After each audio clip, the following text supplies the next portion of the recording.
Hello everyone, आज हम discuss कर रहे हैं PGT estate commerce paper 2023। Estate का कॉमर्स पीजीटी पेपर जिसमें हम 70 क्वेश्चन डिस्कस कर चुके हैं। आज हम करेंगे question number 71। If it was a Sunday on 17 December 2002, what was on 22 December 2004। तो हमें क्वेश्चन पूछना है कि अगर हमारा 2002 को 17 दिसंबर को संडे है तो 22 दिसंबर 2004 को कौन सा दिन पड़ेगा। तो इसमें हम किस तरीके से देखेंगे, सबसे पहले तो 17 दिसंबर 2002 से लेकर 16 दिसंबर 2003 यानी पूरे एक साल का निकालेंगे। तो कितने दिन हो गए हमारे, 365 डेज। अब ऐसे ही 17 दिसंबर 2003 से लेकर 2004 का निकालेंगे तो वो जो था तो इसलिए 366 डेज हो गए। और ऐसे ही 2004 से लेकर जो हमारा दिसंबर था, आप 17 से काउंट कर रहे थे तो 17 से लेकर जो 22 दिसंबर तक उन्होंने बोला है ना, तो जो जितने दिन हमारे बचे तो वो बचे हमारे 6 डेज। तो टोटल हमारे नंबर ऑफ डेज कितने हुए इस अकॉर्डिंग, हुए हमारे 737 डेज। अब 737 डेज में हमें पता होना चाहिए कितने वीक हैं, तो हम लोग क्या करेंगे, 1 वीक में 7 डेज होते हैं, तो 737 को 7 से डिवाइड करेंगे तो हमारे निकल जाएँगे 105 वीक्स। और 105 वीक्स में हमारे 2 डेज़ एक्स्ट्रा निकल रहे हैं। तो हमारे अगर हम वीक्स को कैरी फॉरवर्ड करें तो 105 वीक में अगर हमारा 17 दिसंबर को क्या है, सैटरडे है, तो उससे पहला 105 वीक में क्या होगा, फ्राइडे होगा। और जो बाकी के 2 दिन बचेंगे तो उस दिन क्या होगा, सैटरडे और संडे। तो इसीलिए हमारा 22 दिसंबर 2004 को क्या होगा, Sunday. Now question number 72। Question number 72 है, इसमें सीरीज दे रखी है और हमें ये बताना है कि इस सीरीज में नेक्स्ट नंबर क्या होगा। इस सीरीज में हम लोग किस तरीके से देखेंगे, सबसे पहले हम इस सीरीज को अरेंज करेंगे। इसमें क्या है, सबसे पहले Z1A, X2D, V6G, T21J और R। तो इसके बाद नेक्स्ट क्या आएगा, तो हम लोग क्या देखेंगे, सबसे पहले सीरीज को अरेंज करेंगे। तो अब ये देखेंगे जो हमारे लास्ट वाला नंबर है उसके बीच में क्या आ रहा है, बी और सी, दो वर्ड छूटे हुए हैं तो इसके लास्ट में भी डी आ रहा है। तो ऐसे ही डी के बाद ई और एफ छूटा हुआ है तो लास्ट में जी आ रहा है। एच और आई छूटा हुआ है तो क्या आ रहा है, जे आ रहा है। और के और एल छूटा हुआ है तो यहाँ लास्ट में क्या आना चाहिए, एम आना चाहिए। तो हमारे ये दोनों तो हमारे कट हो गए, यानी हमारा जो ऑप्शन नंबर 2 और ऑप्शन नंबर 3 तो हो ही नहीं सकता, क्योंकि लास्ट में क्या आना चाहिए, हमारे एम आना चाहिए। अब ऐसे ही हम फर्स्ट वाले नंबर को देखेंगे, फर्स्ट वाला हमारा उल्टा जा रहा है, यानी उल्टे में हम क्या देखेंगे, एक्स से पहले क्या वो जेड और एक्स के बीच में क्या आता है, वाई आता है। एक्स और वी के बीच में क्या आता है, डब्लू आता है। और वी और टी के बीच में क्या आता है, यू आता है। और टी और आर के बीच में क्या आता है, एस आता है। तो हमारा जो नेक्स्ट नेक्स्ट नंबर क्या होना चाहिए, आर होना चाहिए। और सभी में फर्स्ट में आर लिखा हुआ है, ये भी करेक्ट है। अब बीच वाला नंबर देखेंगे, बीच वाले नंबर किस तरीके से अरेंज किया हुआ है, हमारा जो नंबर है उसमें आ रखा है 1 को 1 से मल्टीप्लाई करेंगे और 0 को प्लस करेंगे, यानी 1 1 जा 1 प्लस 0 इज इक्वल्स टू क्या आएगा, 1 आएगा। अब सेकंड वाले नंबर को देखेंगे, 1 को 1 से मल्टीप्लाई करेंगे, अब इसमें प्लस 2 कर देंगे, प्लस 1 कर देंगे, तो क्या आ जाएगा, 1 1 जा 1 प्लस 1 क्या आ जाएगा, 2 आ जाएगा। ऐसे ही 2 को 2 से प्लस करेंगे, 2 को 2 से मल्टीप्लाई करेंगे, यानी 2 2 जा 4 प्लस 2, तो हमारा क्या आ जाएगा, 6 आ जाएगा। ऐसे ही 3 6 जा 12 प्लस 3, तो हमारा क्या आ जाएगा, 21 आ जाएगा। ऐसे ही जो हमारा लास्ट वाला नंबर होगा उसमें हम क्या करेंगे, 4 को 21 से मल्टीप्लाई करके 4 से प्लस कर देंगे, तो हमारा सीरीज जो है वो कंप्लीट हो जाएगा। जिसमें हमने देखा, पहले हमने 0 से प्लस किया, फिर 1 से प्लस किया, फिर 2 से, फिर 3 से, फिर 4 से। इस तरीके से सीरीज को प्लस में हम इंक्रीज करते रहे। और जो हमारा लास्ट वाला नंबर है उसे हमने किस तरीके से अरेंज किया, पहले 1 से, फिर 2 से, फिर 3 से, फिर 4 से, इस तरीके से मल्टीप्लाई किया। तो इसी वजह से हमारा जो आंसर है लास्ट में क्या आ रहा है, 88 आ रहा है। तो हमारा आंसर क्या होगा, आंसर नंबर होगा 4, आर, 88 और एम। Now question number 73। 73 है, in the English alphabet the number of letter skipped in between adjacent letter in the series is decrease by 1।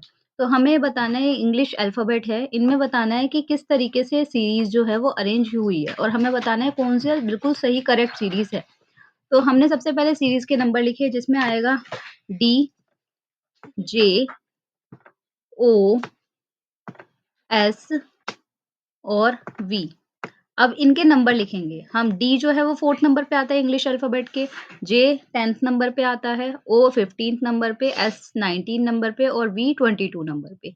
अब इनका सीरीज़ देखेंगे बीच में कितना-कितना गैप आ रहा है, यानी 4 और 10 के बीच में कितना गैप आ रहा है 6 का, 10 और 15 के बीच में 5 का, 15 और 19 के बीच में 4 का और 19 और 22 के बीच में 3 का। यानी ये सीरीज़ जो है बिल्कुल ही करेक्ट सीरीज़ है जो हमारे इस पूरे रूल को फ़ॉलो कर रही है।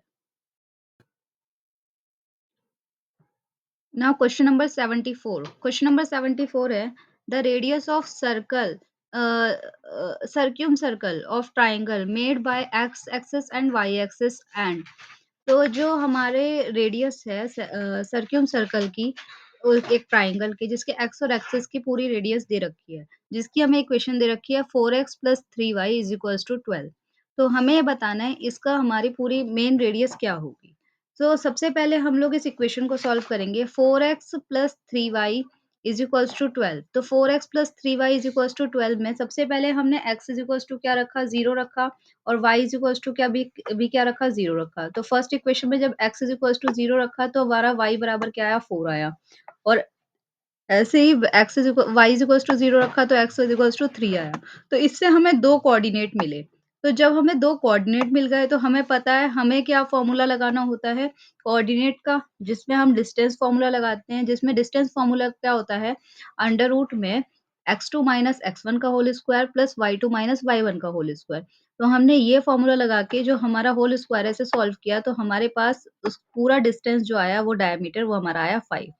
और हमें पता है कि 5 तो डिस्टेंस आया डायमीटर, तो जो हमारा डायमीटर है उसका हाफ क्या होता है रेडियस, तो हमारा रेडियस आया 2.5। Now question number 75। Question number 75 क्या है? Find the least number which must be added to 15463 so that the resulting number is exactly divisible by 107। तो हमें बताना है सबसे छोटे से छोटा नंबर कौन सा नंबर हमें इस पूरे नंबर में ऐड करना है जिससे कि हमारा जो रिजल्टिंग नंबर है वो 107 से डिवाइड हो जाए। तो हम लोग क्या करेंगे डायरेक्ट ही ऐड करके देख लेंगे एक एक करके नंबर। तो पहले मैंने फर्स्ट नंबर ऐड करके देखा तो क्या हुआ मैंने पूरी डिजिट में 52 ऐड करके देखा तो मेरा आंसर क्या आया 515 तो ये मेरा नंबर आया। अब मैं क्या करूँगी इसे 107 से डायरेक्ट डिवाइड करके देख लूँगी। तो जब मैंने देखा तो मेरा डिवाइड फुल्ली हो चुका है, तो मुझे और आगे फर्दर डिवाइड करने की ज़रूरत ही नहीं पड़ी। तो मेरा ये फुल्ली डिवाइड हो गया तो इसीलिए मेरा 52 डिवाइड करने के बाद आंसर क्या आया 52। तो यही हमारा लीस्ट नंबर होगा जो डिवाइड करके हमारा आंसर फुल्ली डिवाइड हो जाता है, क्योंकि बाकी सारे नंबर तो इससे बड़े ही हैं अगर फुल्ली डिवाइड भी हो जाते हैं, लेकिन हमें सबसे छोटा नंबर देखना है। Now question number 76। 76 क्या है? What proportion of water must be added to milk to gain 20% by selling its cost? तो हमें बताना है कि हमें वाटर का कितना प्रपोर्शन ऐड करना चाहिए मिल्क में कि हमें जो है 20% का गेन हो जब हम उसे सेल करें कॉस्ट प्राइस पर। तो क्या होगा कि सबसे पहले हम ये अज़्यूम करते हैं कि जो हमारा मिल्क और वाटर है इस टाइम पे कितना है इक्वल है। मिल्क भी हमारा कितना है 1 है और वाटर भी हमारा कितना है 1 है। तो 1 1 और 1 हम दोनों मान रहे हैं, मिल्क और वाटर दोनों का रेशियो। अब क्या है मिल्क और वाटर दोनों 1-1 है तो हमें क्या करना है वाटर का 20% ऐड करना है। तो वाटर का अगर हम 20% ऐड करते हैं तो अगर मिल्क 20% कितना होता है 100 का 1/5 ऑब्वियसली। इसीलिए अगर मिल्क 1 होगा तो वाटर जो है वो 5 होगा, तभी तो वाटर 20% ऐड हो गया।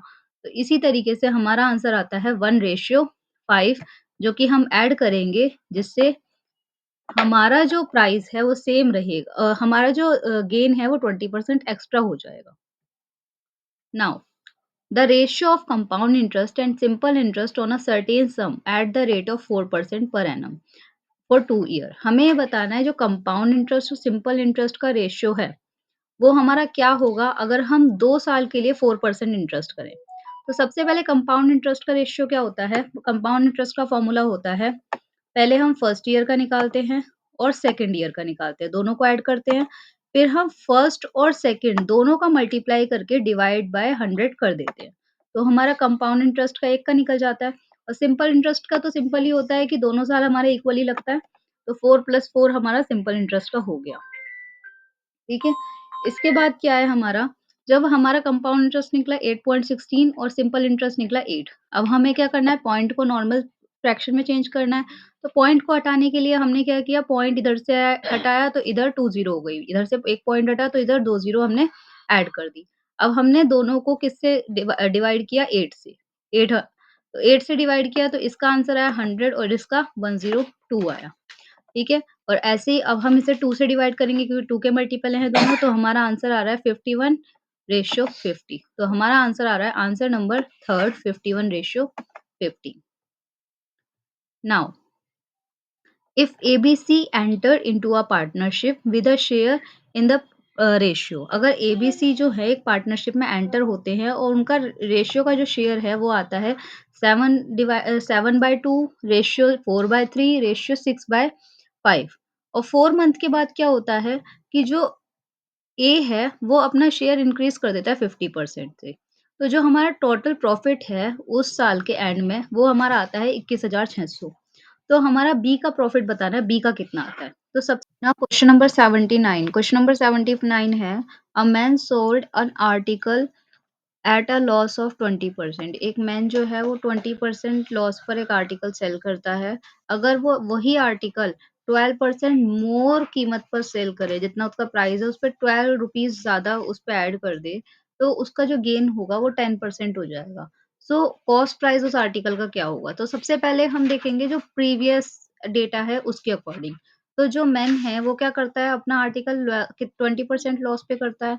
तो हमारे पास लॉस का फॉर्मूला होता है, loss percent is equals to CP minus SP divide by CP.